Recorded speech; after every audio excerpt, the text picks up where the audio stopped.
Hey guys, welcome back to the Ignite SAT Mastery course. Today we'll be covering Lesson 7 of Module 4, Exponential Functions.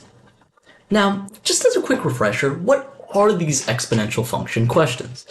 Now, they're going to look a little something like these. They have a particular, very particular format, where it's going to be some number times another number raised to the power of a variable. It could be a coefficient times a variable, or in general, it could just be the variable by itself.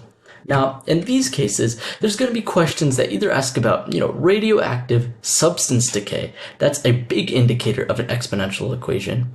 And another indicator is the general format of a constant times another constant or a variable raised to a power of another variable.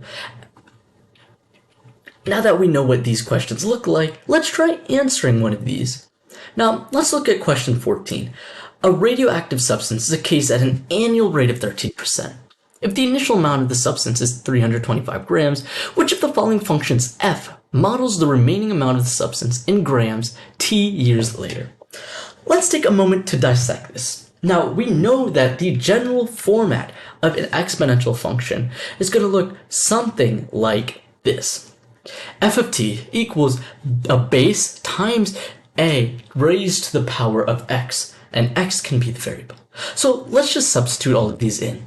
We know that we have 325 grams. We know that the variable is t years.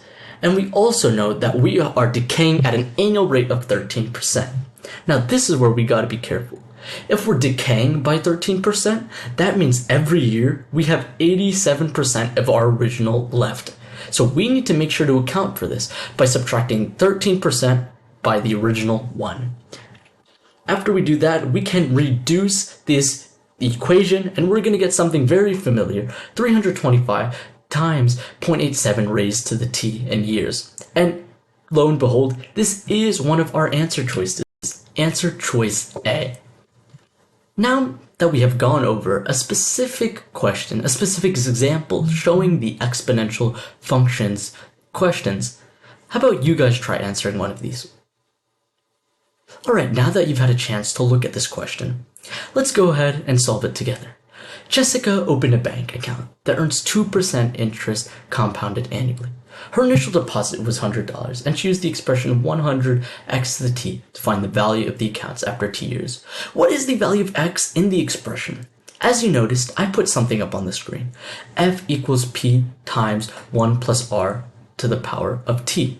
Now, this is an equation for compounded interest annually, where f is the final amount, p is the principal, r is the rate, and t is the time in years. Now, if we continue this, all we need to do is substitute these values in. We know that this is the general equation, so we know that $100 has to be the principal. We also know that 2% is the rate, the interest earned compounded annually. Now, if we plug all of these in, we get f equals 100 times the quantity 1 plus 0.02 to the power of t. And if we simplify this even further, we have f equals 100 times 1.02 to the power of t. So what is our value of x based on this equation? It is in fact 1.02. Now, let's take a look at some tips when answering these exponential functions questions. The first thing to do is interpret what the question is asking. We need to know exactly what variables we need to find, and we need to know exactly how to map specific elements of the question, such as the principal or the base, and the actual element being raised to the power of x. And we need to be able to map how this creates an equation. The next thing we need to do is create an equation representing whatever elements we are given. The next thing we need to do is simplify this equation based on those elements. And the last thing we need to do is solve. And every time you're going to get an answer that correlates with one of the answer choices of the question. Next time, we're going to be looking at solving for variables questions, how to rearrange different equations to solve for specific variables on the math section of the SAT.